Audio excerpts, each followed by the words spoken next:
I.D.E.A.L Society, the Institute for the Development of Education, Arts and Leisure.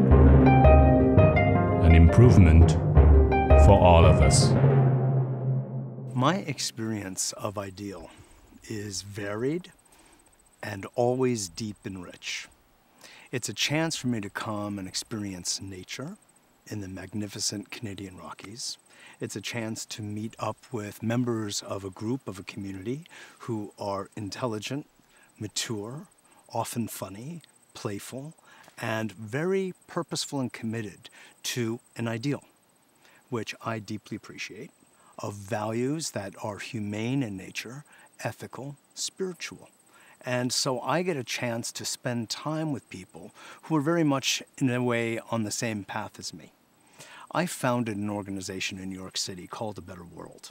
And it's really all about that, to promote and promulgate these ideas, these values, and these kinds of ethics in the world of business, in the world of healing, in the world of the arts, really everywhere where human endeavor is growing. And to shift the common way of doing business in all domains to a more enlightened, transformed one. And when I come here, I get a chance to see that in action. It's got a gradual, slow process because all good things take time. But over the years, I have seen this kind of development, and it feeds me, it nourishes me on some very deep levels, and it gives me a chance to get inspired, actually, because I can see how these things ripen and come into play, into action. Un, deux, trois. Maintenant? Okay. There's a whole other level of the experience also, which has to do with what takes place in the temple here. And what takes place in the temple is an experience of incredible depth, richness, and music of a sort that, I tell you, it emanates from the angels. And every single time I come here, I get a chance to directly experience my heart opening and receiving this incredible, soft, beautiful music that just literally permeates my cells. And this is also part of the inspiring experience of being in I.D.E.A.L. Not to mention the teachings themselves, which come from a very ancient source, and they are common sense.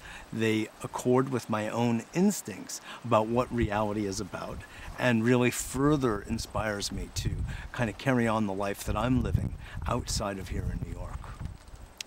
The experience of I.D.E.A.L on a subjective level, as well as what I observe it doing in its own locale, and its effect even as far away as New York City through its activity as an NGO, I feel is actually exemplary. It may appear to be a small little community ensconced in the beauty of the Canadian Rockies, but in fact, it is emanating outward far beyond that original picture. That is, the teachings are getting broadcast in different ways, including through A Better World Radio and TV, but far beyond that, through their own website and through their contacts around the world, they are educating people about the importance of such things as prenatal and perinatal care, postnatal care. Nobody is really going into that in a significant way, but they are.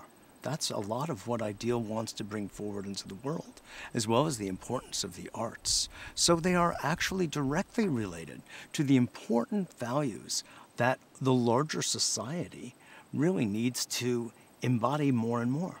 So as time goes on, I think it will be seen that the ideals of I.D.E.A.L are having a greater impact on the world outside them. It may appear to be the small little enclave tucked away, but in fact, it's a model for things to come. As life goes on, it appears in our society, it's becoming more and more decentralized, and the importance of communities and localities is becoming ever more important on an economic, social, and political level. And so from that point of view also, I.D.E.A.L will be found to be leading the way as exemplifying this kind of new lifestyle to come. Leadership is extremely important in all facets of life. Unfortunately, these days we don't have many examples of real leaders. We have people in positions of power, but that does not make someone a leader. But here at I.D.E.A.L, in fact, I feel there really is leadership to be experienced by someone who's being led. And that leadership is very gentle, it's very soft, it's got a certain feminine quality to it. And of course, it's embodied by a woman, Dr. Natasha Kolsar, who handles the matter of her deep experience over many decades of being part of a sacred ancient teaching and dispensing its wisdom, and her own experience as a mother. And these combined create this very gentle, soft, kind form of leadership that people want to listen to. And of course, there's room with any good leader for dissent, for disagreement, and for conversation so that an organization can grow organically. And I experienced that here. So I think that leadership is actually very important, and it's been downplayed because there are no real good leaders. Here, the leader I find with Natasha, who I embrace as both a friend as well as a teacher and a mentor of mine. She has a way of offering leadership, and as I said, this extremely kind of gentle, inviting way, and really does exemplify the kind of leadership I think we really need in this world more and more. It's a form of facilitating, asking questions, inviting response, and that way the people of the community know that they're actually being taken very seriously, respected, and their word is as important as anybody else's inside the decision-making of the community. Thank you. Pas de quoi. Very good.